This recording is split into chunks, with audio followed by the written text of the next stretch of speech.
Sear, our non-stimulant, thermogenic, and recomposition agent. Sear is a super cool product because it's going to help you utilize turning your white adipose tissue, which is for storage of fat, into brown adipose tissue, which is going to help with energy production. So this is great to use for a competition prep or in your weight loss phase. So you can stack it with a stimulant-based thermogenic, or you could also use it in your off-season or muscle building phase to help keep you lean and mean. Sear. I'm not ready. You're not ready, but so spoiler alert, guys, we've actually been talking for like 16 minutes now without letting you guys in on the conversation. And we were just being selfish and keeping it to ourselves. And so then we're just going to record. So we were talking about what we were going to talk about today, and then it kind of went into a whole bunch of tangents, which you guys are used to. But we got to get the bitchiness out sometime. Like, I feel like if we don't take some time to get the bitchiness out on our end, sometimes like it comes out on the podcast and then like it doesn't end up being as helpful or beneficial. Right. No, yes. You got to like take the edge off a little bit, right? Like that's our time before where we'll like talk about what the topic is going to be, and we'll kind of hurry up and get like the points we find annoying about it out. I almost feel like we'll all acknowledge them, decide how we want to dive into it, and then go forward. So what I wanted to talk about today, I've been seeing a lot of people bring up, I kind of use the Transformation Challenge Facebook group as like, what are people very curious about? Because we've got a lot of people in there. And deloads have been coming up because we're ending one challenge and going into another one. And so there's some people who know what they are. There's some people who have no idea, and then they get really confused about how they use them. And so we were talking about that, and then we kind of got like a segue into this recent piece of research that came out, different opinions on it. And so what we wanted to end up talking about is things that may or may not apply to you in the fitness and health and wellness industry and things like that. And like, don't trip up and fall on your face in a lot of this crazy stuff, because I feel like that's where we end up with like all of a sudden everybody has glucose monitors like strapped to the back of their arms and shit like that. And it's like, yo, that doesn't apply to you. Okay, so Steve's got his like fancy pants little machine here that measures whatever's going on in his esophagus. That does apply to him. I don't need one of those. Yeah. So what were we, when I hit record, we were talking about refeeds and stuff diet breaks. No, we were talking about the diet break meta-analysis and like what some of the people are saying about it and how it matters or doesn't matter. And like you guys had stuff to say, and I was like, well, yeah, of course they would say that because the populations that they're doing it on aren't the populations that we would expect to like see a benefit there. Like, do you need a diet break if you still have 40, 50, 60 pounds to lose? No, probably not. Doesn't mean it couldn't still benefit you in other ways, but like physiologically, you just wouldn't be in the position to where we would be like, yeah, we probably need this, or we would expect to see the benefit, because most of the stuff that we argue about with that doesn't really start happening until you're really low body fat, and been like in a deficit and an aggressive deficit for probably a little bit longer amount of time. Well, that's things like peaking, right? Where people will bring that kind of stuff up and think that some of the manipulations that happen during a peak week, that you can just do that at the end of like any big diet and get the benefits of being like fuller or looking harder or anything. And that's one of those that when it comes up in the challenge group, I'm kind of like, oh, we really just shouldn't even be like thinking about this right now, because those are things that are only really going to work when you are in like a dangerously lean place, like somewhere we cannot be long-term. That's where we can play with that kind of stuff. So to get you guys to where we were, Tyler and I both that had to have been how you saw it, right? You got the email. So Stronger by Science will cover different research, and they'll send out videos and emails and like breakdown stuff. And so it's a nice way to kind of keep an eye on like what conversations are going there with research. But then what's funny is Tyler and I get the email. We brought it up because we had read it. And then Steven was like, boo, no, I bet someone else did it. And I like their opinion better. And so what I thought was funny is that we all in some way end up seeing this research like one way or another, but we get it from different sources. But then in general, the three of us usually have like pretty similar ideas on stuff. So I thought that was still interesting that we could just see different things and instantly we're like, wait, based on like who we get it from. But they were talking about using diet breaks, but the population was one where maybe these people still had more weight to lose. It was a meta-analysis. They looked at diet breaks that ranges from 4 weeks all the way to 30 weeks, which at that time, like that's just maintenance. Right. That's more than half a year. That's a whole Yes, fucking yeah. season away from a diet. That's not a break. That's my every winter, y'all. And Yeah. fun fact, I love That's the my Body by life. Science articles. I've written for them. Hmm. So I think Priscilla has also written for them. So we've had a couple of coaches that have actually been asked to be on there and featured in that. Very And Dr. cool. Campbell is probably one of the best people that you're going to get for like physique related research and understanding what's going on and relevant in the industry and in that realm. But I get extra butt hurt. I get a bee in my bonnet because like one of the diet break studies that they use, two of our coaches were involved in. So Priscilla was in that study and my wife was in that study. Well, I guess she's not. Anyways, so they both were involved in that research. And I was like, well, why would you make that study that way? I wouldn't expect to see a benefit with that timeline and kind of the design of that research study. And so like I always get like I said, the bee gets in me bonnet. Dog. If you had a bee in a hat that had a lot of room, you would not be in a good mood because you would be worried about it stinging you in the top of your head, right? Yes. I just The logic get a little follows. verklempt. Yeah, I get a little verklempt. I'm just like, well, but again, like it's so oversaturated and it's popular, and I'm like, do we even need to talk about this? And the answer for most people is like, no. Right. Right. And that, like, the beauty of having so much more access to all of this stuff and the fact that it does get covered on podcasts and in quick little email bites and Instagram and like things like that is people hear a lot more and get exposed to more information. And then the downside is people hear a lot more and get exposed to a lot more information that they should not even be fucking considering. And so, and with research, Stephen brought up a great point when we were talking before about like with a lot of the populations, specifically if you look at the bodybuilding like population in reference to research and say we've got people who are in season or who have their off season and they have big goals for the next one.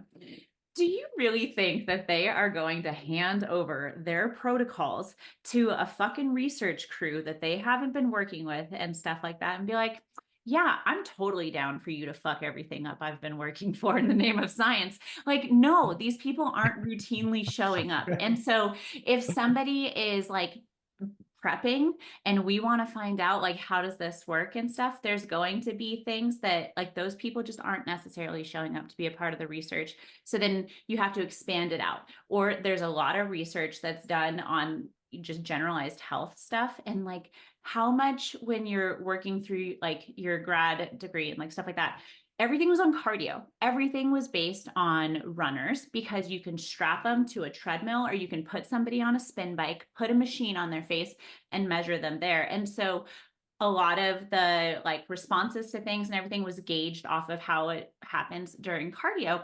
And so then you have to look at these populations, look at the settings, how are they doing it, and decide if it has any relevance on you whatsoever. And I think a lot of times it doesn't.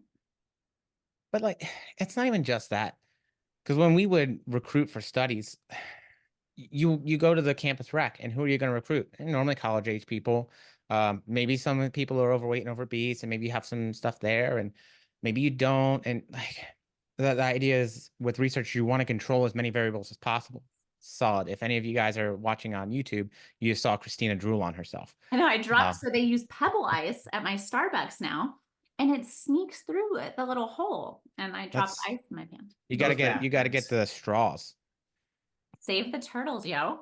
No, you can get like reusable like straws, plastic, and then it doesn't sting your teeth as much either. Also, fun fact, I guess. Word. I don't really care, And it but makes your lips look like you're a smoker. but yeah, See? so like you're There's always also something. you're limited by like who you can get to do the studies as well. Who's available, who's willing to do it, who's going to stick it out. And there's so much that goes into it. Mhm. And it's like, I don't want to discount research. Research is great. It is the best thing we have. But I also don't think it's fair that people, and this is being somebody who's probably, I mean, you guys know me, I'm definitely more like on the side of the coin of we should definitely look at research to look at what makes sense, what doesn't make sense, and get good ideas. But even within that, you can't use it as an end all be all. And for the vast majority of people, like those research studies really don't matter for what you want to do. Yeah, They're like, it's like the majoring in the minors. You know, I think it was at 3DM and 3DMJ kind of coined that, where people want to like, oh, my diet breaks and all these small little things, supplements, you know, what have you, when all they really just need to focus on is controlling their caloric intake, getting enough protein in, train 3-4 times, like, you know, a lot of these more simple things that people tend to overlook and dive into these weeds. And it's like Christina said, like, it's awesome that all of this stuff is now accessible for people to read. But I don't know how many times I'll hop on a consultation call and like the first thing that someone says to me is like, I just got so confused and overwhelmed. There's just so much out there. And it's just like, there's really only a few pillars that truly matter to for most people. And then once you get beyond some of that, maybe let's just call it beginner slash intermediate phase, if you're getting into that, then we can start pulling in some of these things like a diet break or whatever else, you know, really controlling for volume and intensity in your training, things like that. But yeah, like we've kind of been saying, it's for the most part, this stuff just isn't going to be necessary for the majority of people looking to just look a little bit better. well, I mean, and it gets to where it's not just like, oh, I've read and heard it all and I'm so confused and don't know what to do. I think a lot of times, like, I'll run into people saying, like, you know, that I've tried it all. And so they're getting these emails and they're like, well, the one email said that if I was tired, that I should probably take a deload week. And then I got one the next week said they, you know, these low carb ones are working really well. So I tried that for a little bit. And then this one said that I shouldn't do cardio if I'm on my period. And so I didn't. And then you end up in this situation where like when people started talking about manipulating women's training based around what week of their cycle they were in, it was like, holy fuck, you're telling me you want to get like, I'm supposed to get through my life and manage everything else that's going on and then also tailor my training down to what day of my cycle I'm on? Like, no, I'm never going to get anywhere. And that's where you have to look at a lot of this stuff. And is it great things that we can learn about and then keep in mind if we run into that situation? Yeah, like, but we don't need to tie ourselves to it and be like, well, now research says this, because you can literally find research on like most anything that's like geared one way or another depending on like what they were looking for. And so you'll drive yourself crazy. Yeah. Well, isn't like the classic example of like you could manipulate studies on smoking to show that it's healthy for you. Like you can do that. And so it really is about like the context and the nuance, and everything's a tool in that toolbox, like to use when necessary. And how you define things too. You know what I mean? Because if you're only looking at a specific piece of data, like, hey, smoking is a great tool for dieting or for weight loss. I mean, you could probably make that claim because it's going to suppress appetite, which means you eat less, which means you have lower calorie intake. But I mean, it obviously doesn't outweigh all the other bad stuff that comes with smoking, right? So in terms of, yeah, could you use smoking as a weight loss tool? Probably. Should you? Absolutely fucking not. Because it's not worth all the cancer risks and all the other stuff that comes along with it. And I think that it's so frustrating to see people so frustrated. It's just they're constantly putting the cart before the horse. You're not going to get anywhere like that.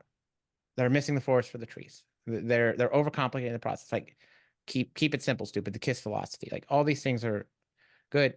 And then within all of that stuff, they forget that they're an individual with individual needs, individual preferences, individual psychological needs. And that all matters too. So like if you focus on finding the simple things that like get you moving, you enjoy doing. Like that's a big part of the battle in and of itself, is finding things that are going to push you in that right direction that you're going to be able to do long term. Yeah. I mean, and that goes to the big drama thing over the last little bit that like I had seen get shared everywhere, was that one doctor saying like that if you're walking, you can't count it as exercise, which And why? What was the reason behind that? so I think her point, because she's very flashy and like shit's gonna go viral, right?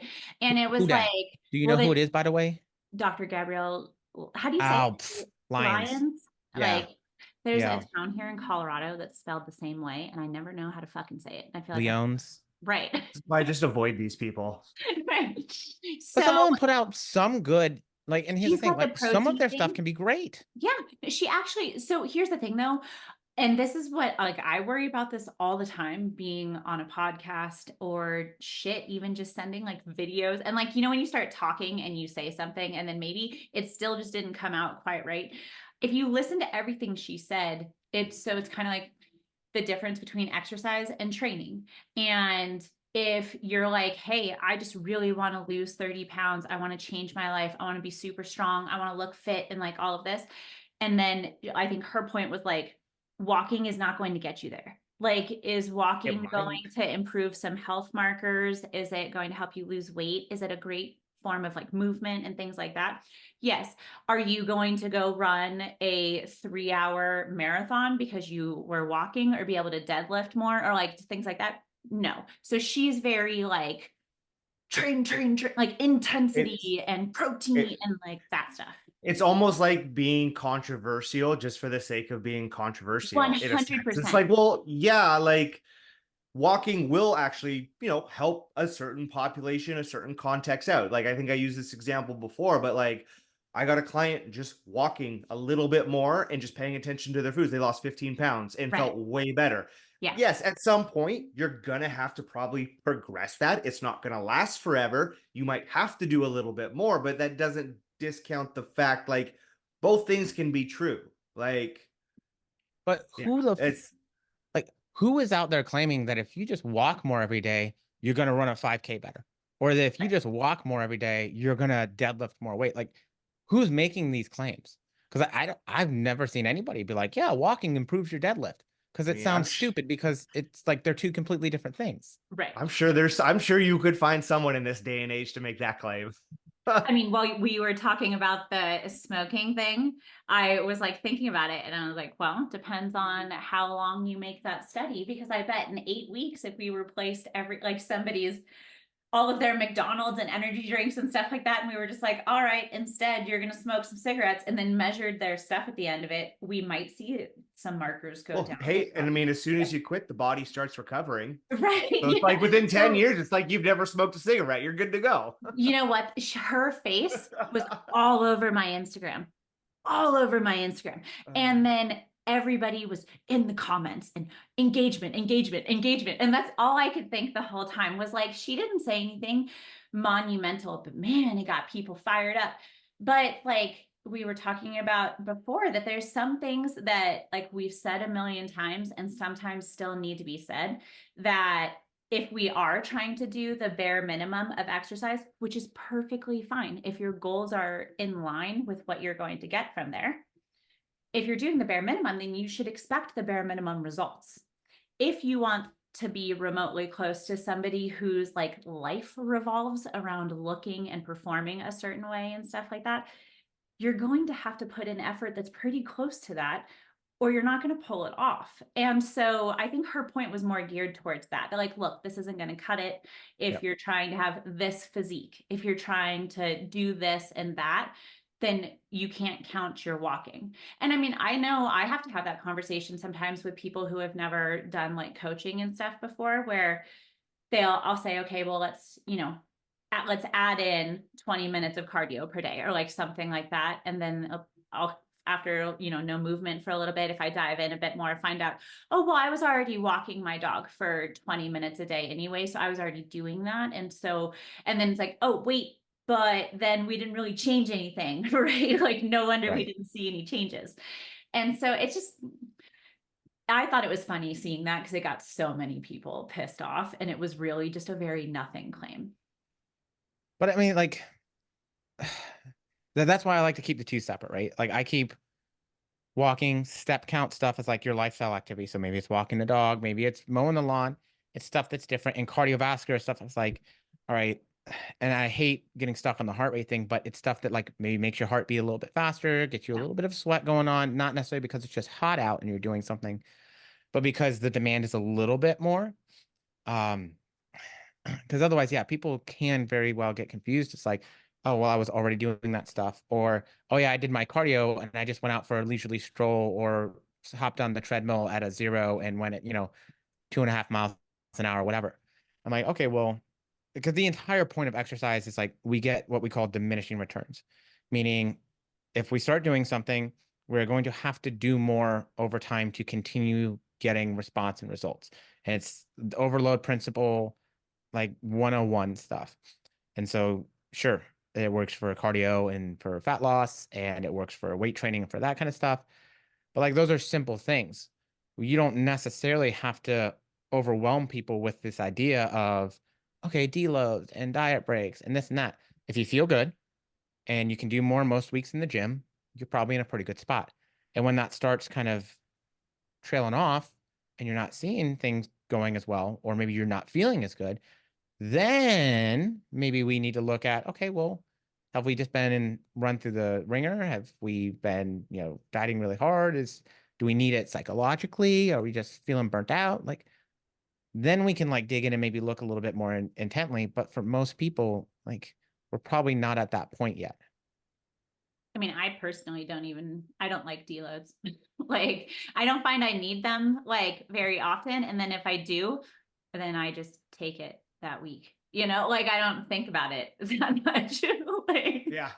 I mean, if I like, if I feel like I almost just I'll take a full week off. I won't even go to like the gym sometimes. It's just like, nah, you know what? Like I don't need it this week. Like, yeah, it's really just kind of paying and we're attention. blowing. Steven's head's gonna explode.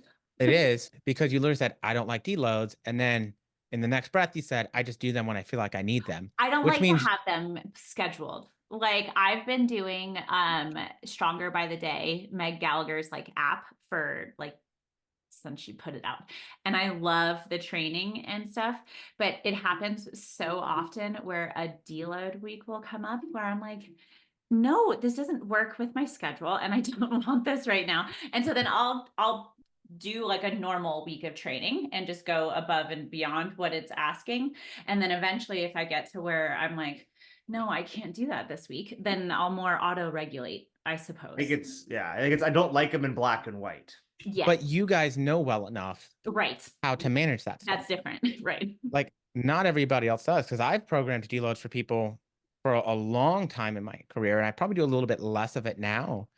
But if I'm doing like percentage-based programming for somebody, I'm programming them a deload because I don't want them to just go in and murder themselves all the time. And most people don't do that. I get it. And I don't even do that much of it at this point, if I'm being honest. But like that, the whole deload idea, it's recovery, right? Right. That's literally part of what we use for that like general adaptation syndrome, which is how we've like coined the idea of what we're supposed to do to progress training over time. Which is like we train really hard and we recover, and then we train really hard. And over time, like that average line should be going up linear-esquely to some degree. But if you overdo it all the time, it stays stable or you don't see progression because you're just murdering yourselves all the time. And you can't keep up with the recovery demand. So like I'm not against the idea of deloads, but you have to like need it and have a reason. And it normally means you have to be training hard enough, which I don't even know sometimes, because like I'll see some people that have been training for a very long time, and when I see their training videos, I'm like, yo, what are you doing? You got so much more left to give. Like we're not even close to getting to maximal. And then I see other people that have been training forever that just do all the things and murder themselves as much as they can. And they're on the other end of the spectrum. So I feel like like who do you cater towards, right? If you're putting something out mass or en masse, right? Yeah. I would definitely be catered more towards the deload, because at least that way I'm like trying to keep people from overdoing it and like maybe increasing the risk of injury. So I can get that at least. Yeah. And I think the big thing like that you had mentioned is it comes into, I was going to say like earning it, but that's the wrong way to look at it. But like you want to make sure your intensity is getting to like a certain place.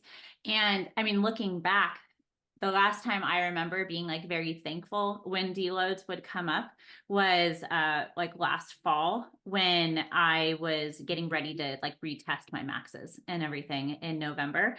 And I was chasing like very specific numbers, like to the point where workouts were like exciting, but would legitimately like make me nervous for like 12 hours beforehand, where like I don't know how I'm gonna like walk out from the rack with that on my back, but I guess we'll make it happen.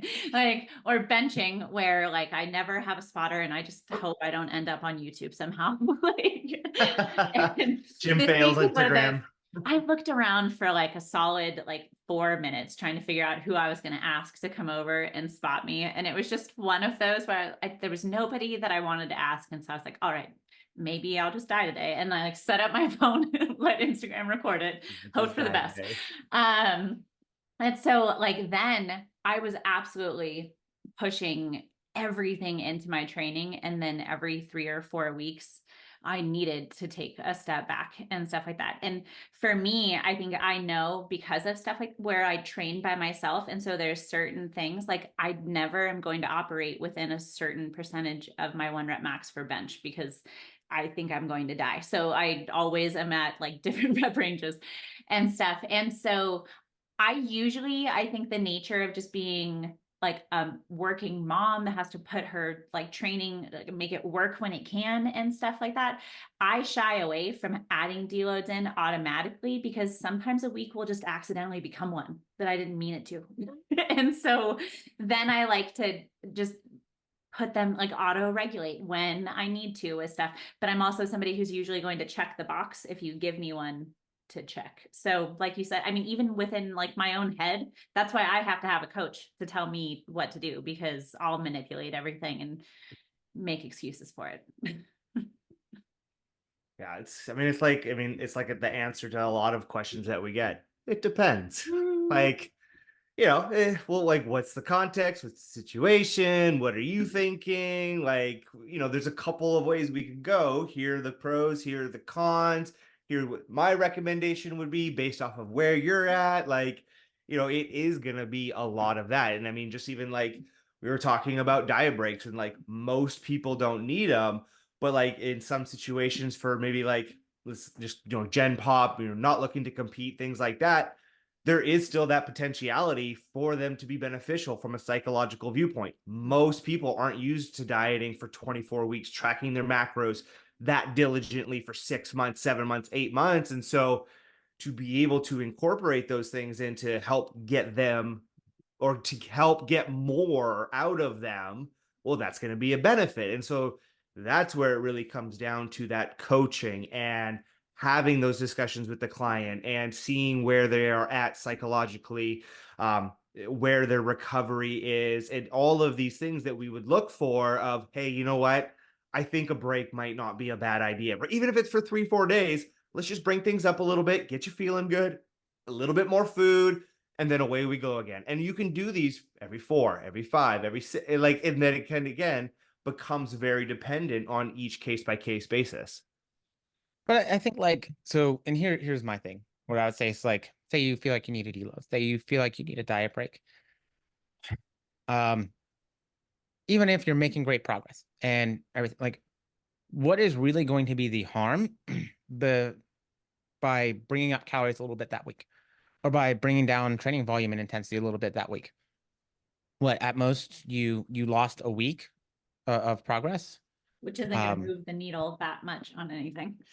Yeah, especially depending on how far you're trying to go. Like, is it the end of the world? And particularly being like, especially if psychologically you feel like you need that, and you're like, and I just need, like, I've been going really hard and I just need a structured break that gives me a little bit more room to work with. I just need a day less. I have a lot going on at work. I need XYZ. The kids are being crazy and, the baby isn't sleeping. And like, okay, cool. it's probably, I would rather maintain or stay stable for a week than like risk pushing you beyond what you can do psychologically, and then you go off the rails, and then maybe we made backwards progress. Right. And like, I think people get so caught up in this, I have to be going in the right direction all the time, that they can forget that sometimes just maintain. And did we say this last on our last podcast? Like sometimes maintaining is a win. Sometimes Yeah. keeping your strengths is a win. Sometimes making it through the week itself is the friggin' win. And like, I think you guys get that well, and we do because we've been doing this.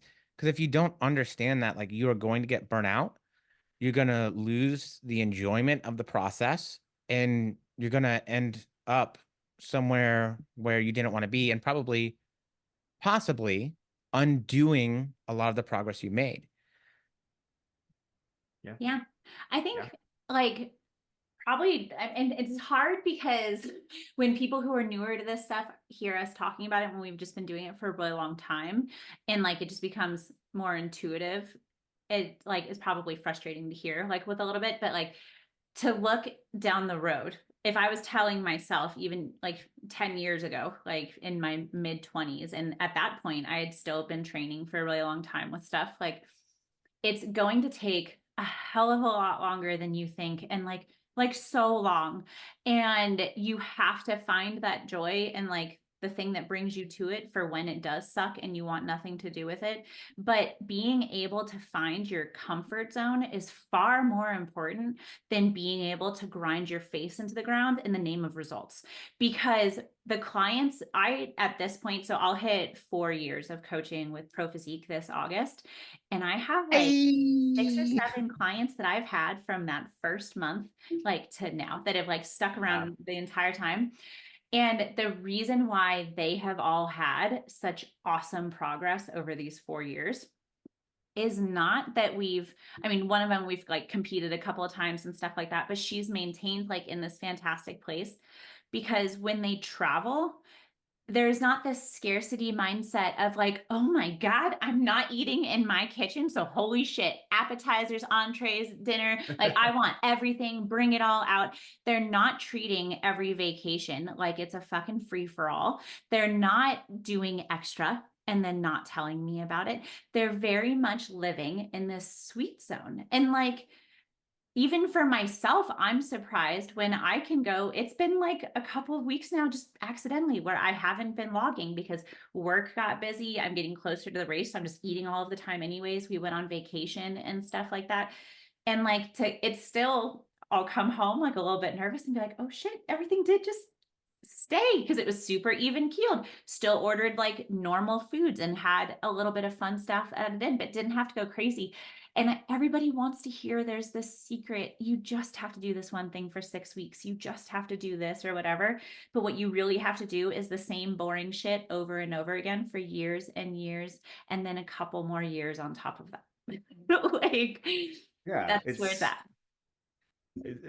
It's the literal fountain of youth. Like, I will beat that drum for the rest of my life. Like, you should be wanting to do this for the rest of your life. This is going to lead to a higher quality, a higher quantity, and whatever the fitness looks like for you, whatever you find fun, jump roping, skipping, hopscotch, whatever. Like, if it's fun and it gets you moving and it gets you fit, like, that's going to be fantastic. And yeah, it's just going to be years and years and years.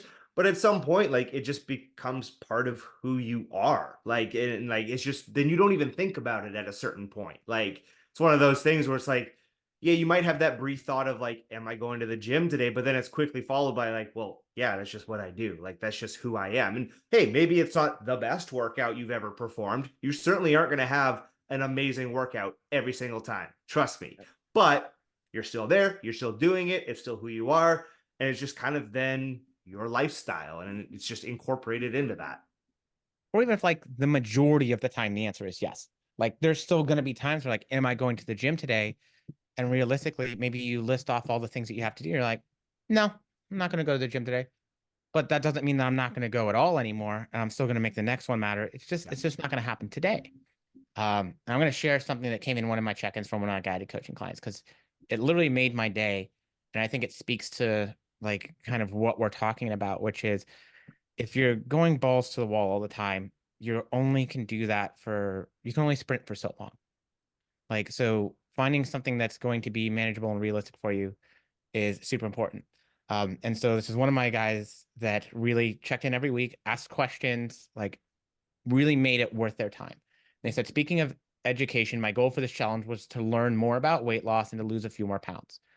Honestly, I thought you were going to tell me to push harder and to cut deeper. Much to my surprise, that was not your prescription. This time together has been truly educational. I have learned a lot about working smarter, not harder when it comes to weight loss. Granted, my body weight hasn't moved as much, but my calories and my energy levels are up. My waist measurement is down. I'm in a much better place than I was just a few months ago, and I now see a path to get to where I want to go without running on fumes.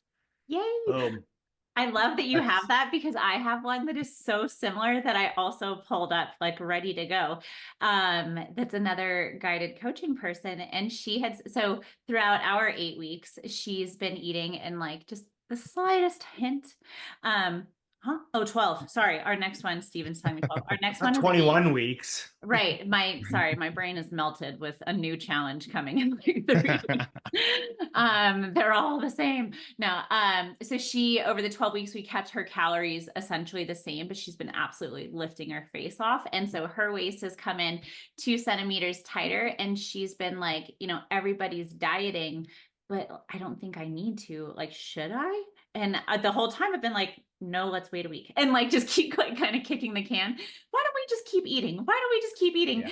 And then she checked in. It's our last one before the end of everything. And she had said, I think for me, I need a lot more time to sculpt. I don't need to lose weight, and recomp takes a lot more time. I think this is what I've learned through this challenge. I'm not going to transform in a short period of time. I already have healthy habits, and building takes time, and that's where I'm at. My transformation is ongoing. I need more years. There are no shortcuts to a lean, sculpted physique. And it's like, yes, Yep. ma'am. And so we're talking about where to go from here with stuff. And a lot of it is like, continue kicking that can, right? Like just keep leaning into what is working and enjoy it for the week, right? Like, and I think a lot of people set themselves up to where they can accept 12 weeks of grinding. They can accept 8 weeks of grinding and stuff. And like with the challenges, we don't want to just see people like starve for a very short period of time to take some cool pictures at the end. Like it's all about really taking the kind of concepts that we talk about here and turning it into like what Steven's client is benefiting from and stuff like that. I'm so excited for him. Did you guys talk about like next plans moving forward? Yeah, he was talking about some more one-on-one training, and he actually signed up for the next guided coaching because that one will have training with it for the 8 weeks that we do it. But I was like, man, my goal for most people is to get them to be self-sufficient. Right. Like, here's a weird thing. Like, it's tough because our industry markets their ass off to you guys. And I say our industry, like, yeah, we're part of that, but there's so many people that are either inventing a problem for them to fix for you, or saying that they have the magic solution that you haven't heard or somehow need that's going to give you all of the results. And it's just, it's very rarely is that the case. The big thing is working with you guys to figure out how we make it work for you on a way that's like the realistic and the reasonable, and empowering you to be able to understand these things so that like, hey, you can make those changes too in the long term. And I don't want you to have to be dependent on me to make changes for you forever. And like, it's weird because I told him, I was like, I'm more than happy to like do the training and like we can talk about that, and sure. But true muscle growth, like, if you're like that person that genetically just has all the muscle and responds and does really well with it, you already know that. And you know that you can probably get away with doing a whole plethora of different things in a whole plethora of different ways, and you're still going to respond and you're still going to build muscle and it's going to work well for you. And then you might be like me, where you're in the middle ground. And you don't necessarily have to make it the most complex idea ever, but you do need to be consistent with it. And you got to just stay on it and pay attention to enough. And you'll make progress, but it's going to be probably pretty slow and it's going to be reasonable and it's not going to be overbearing. And then you also know that if you're one of those people where you've done it and you've done it for long enough, you're going to be fighting for every inch you get, because genetically we all respond a little bit differently. But part of that, like, longevity piece of it is understanding that and being okay with it and coming to terms with it. I'm never going to be Ronnie Coleman. Like, even if I was doing all the drugs, I'm never going to be Ronnie Coleman. I don't got it's not the hand I was given by whichever Lord you want to believe in, right? But can I still put on muscle? Can I still get stronger? Can I still make progress? Yeah. Can I enjoy that process? Hell yeah. And like, finding out how you get into that place mentally and with your lifestyle and your approach, I think that's one of the most important things, because then it becomes more realistic. You're not always looking for oh yeah, I want to lose 20 pounds in 20 days. Oh yeah, I think I'm going to put on, 14 pounds of muscle in 14 weeks and all this other stuff that people market to you to sell you something and be like, totally, yeah. And then you end up disappointed, burnt out, or just run into the ground after the fact, with oftentimes without the results that you were promised in the first place. Yeah. Yeah, remember when the 300 movie came out? It's all the good, and the 300 workout, like, was people were doing like bench presses with like legs in their air, things like that. And it's exactly what Stephen was just saying. Like, it's just around and around we go. Like, every fad diet that's coming out now has already made its mark in the 60s and the 70s and the 80s. They're just rebranded. They're just talked about just a little bit differently. And it's it's a lot of these simple things that we're talking about. I'm waiting Or fast to have its day again. It's got to be coming. They Yeah. still in Or- business. but like, the other one is like, sometimes the science does that too. Like, one new study comes out and everybody's like, oh my God, new study like reveals all the tricks to training that we've never known. And it's like, it's getting very minute and minuscule, looking at very modest things. And you're like, well, if you trained in this way that we've trained in anyways, we're probably getting most of that as it is. You know what I mean? Like, the length and partials things, I'm like, well, if you're exercising in a full range of motion, you're still going to hit some length and partials even with the full reps in there, because you're still going to be getting some of that same like stimulus. But everybody's going crazy about like the length and partial stuff. I'm like, I don't want to discount the research, but at the same time, like, we know there's all these other ways that also still in fact work. Well, it's also like one of those things of like, well, are you planning on stepping on stage as a pro body? Like, maybe there's better fits for someone who's up close to their genetic potential and they're trying to squeeze out as much as they can.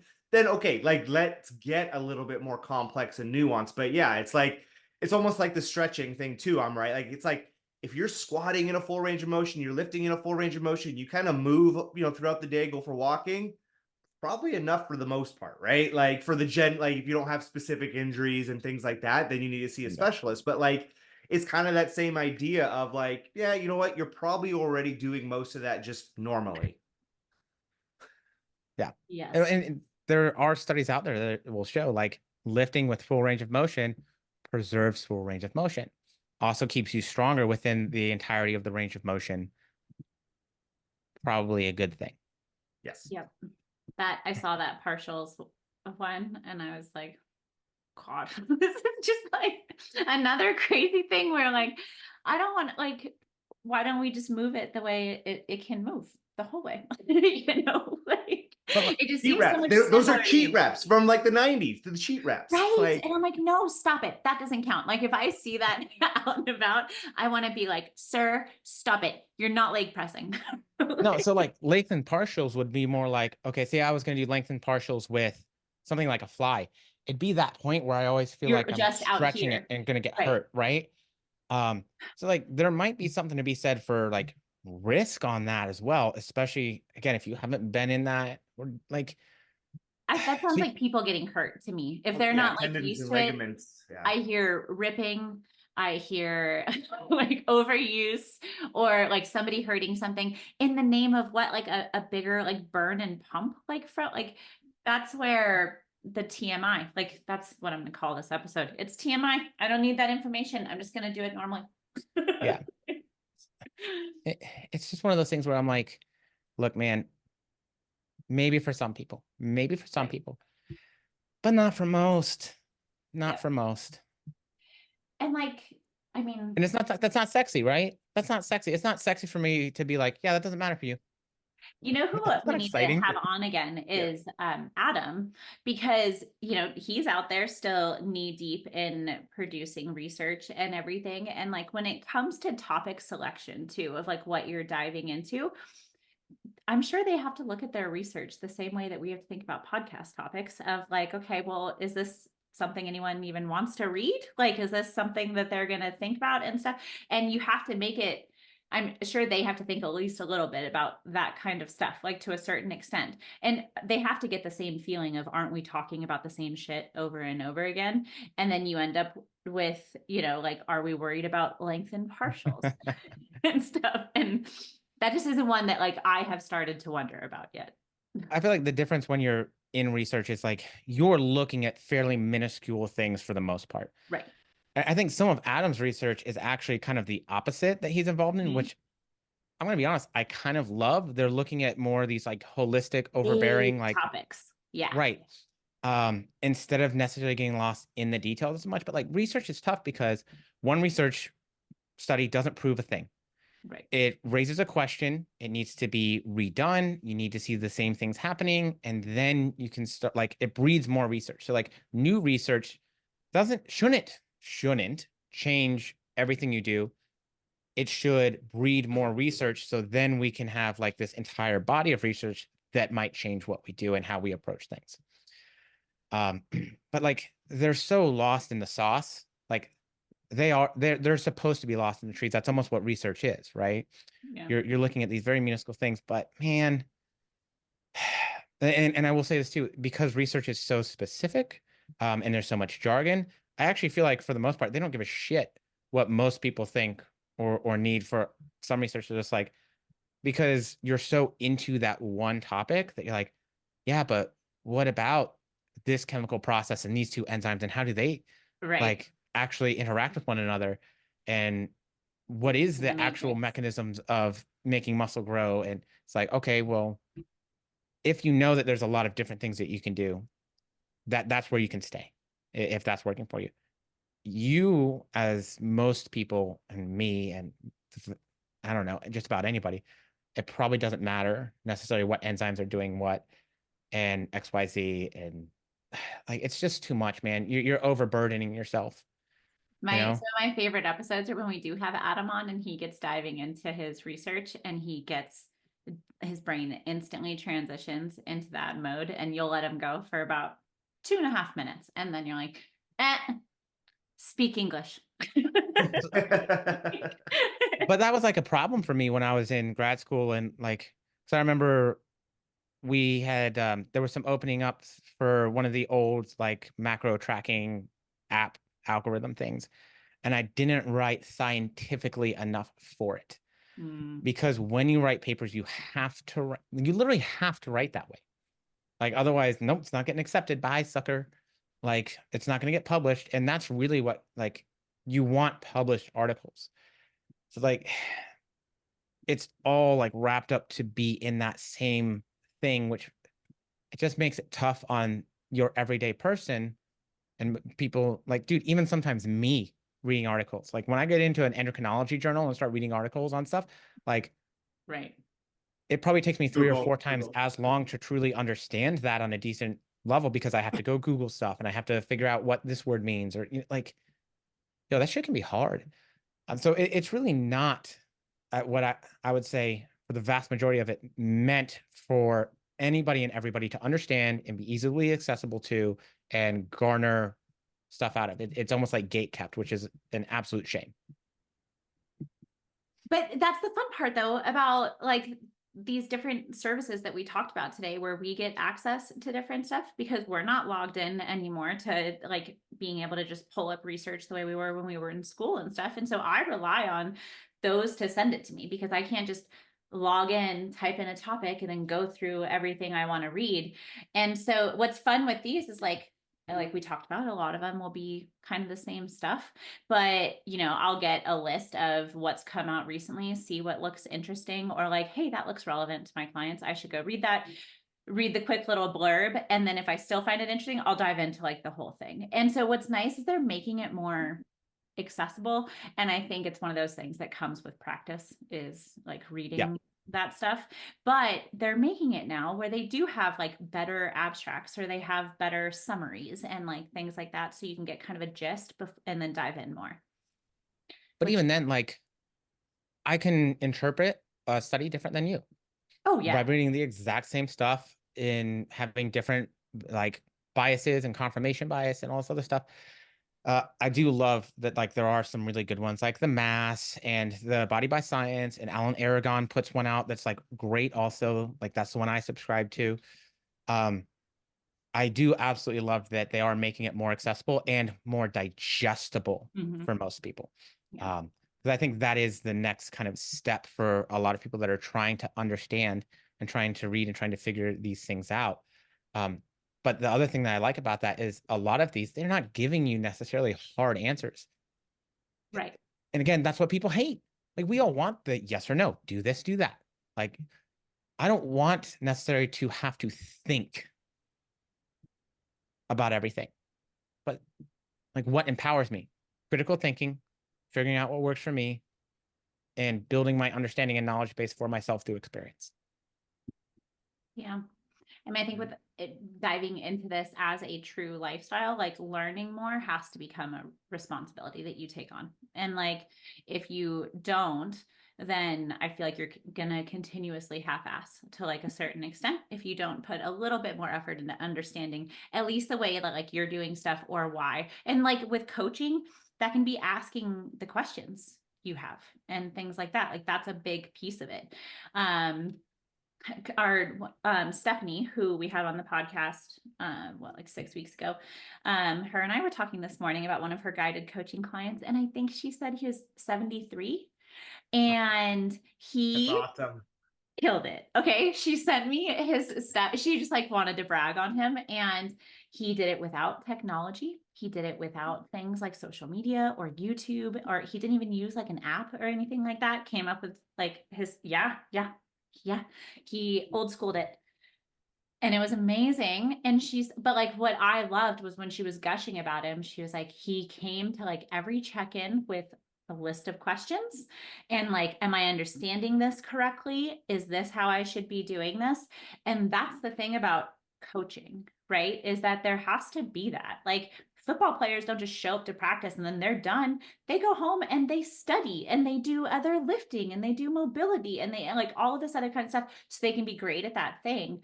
And if, our version of greatness is being able to live this lifestyle without giant fluctuations, feeling like we're in control and like stuff like that, then you have to put that effort in to learn and ask questions, and hey, what if I do this? Or why shouldn't I do that? And that's what I love that. I'll get a check-in like, oh, sorry, I had so many questions. I'm like, no, I get to work. Like, that's great. Like that. Yeah. It's hard when you get nothing. Just, here's the data. Like, How yeah, did what am I things supposed to do go? with How this? are you feeling? Like, yeah. Numbers. Like, I need more. Yeah. But I mean, again, if you want to be empowered to get the most out of it, ask questions. And those are by far, like, those are the people who get the most progress and see the best results. Are the people who ask questions, who specify. Like, football players also watch tape. They also like are looking at who they're going to play with and what their strategy is. But they do all this extra stuff. And not to say that this needs to be that overbearing, but like, especially if you're doing coaching, take the opportunity to learn it to be better and to empower yourself. It's one of these strange things that, like, man, you're going to get out of it what you put into it. And so if you invest more in it, you're going to get more out of it, and you're going to be that much more prepared and able and capable. Those are my favorite clients, the ones that ask questions. The ones that are the hardest to get response for are the ones who give me very little, who don't ask questions, and who just take everything at face value. Because, dude, sometimes somebody misunderstands what I say, or I don't explain it in a way that's as processable, or you know what I mean? Like I have weird ways of saying things that don't make sense to everybody. So maybe I have to go through a few different examples, blah, blah, blah. And granted, like if somebody's been with me for 4 years, there's probably not a lot of extra questions to ask all the time. Like, but if you're new, like ask questions. Like it's okay to be higher maintenance, quote unquote, right? In the beginning, because that's what sets us up to be really low maintenance at the end. And as we go through everything. Word. I dig it. You guys got anything else for us? Too much else, probably. Right. Well, good. Well, then give me all your Save it for the ideas. next podcast. Right, exactly. All right, guys, you know the deal. You got questions, ideas, anything like that, you can reach out to us. It's just our first name @ProfSeek. And we'll talk to you next week. Bye. Bye.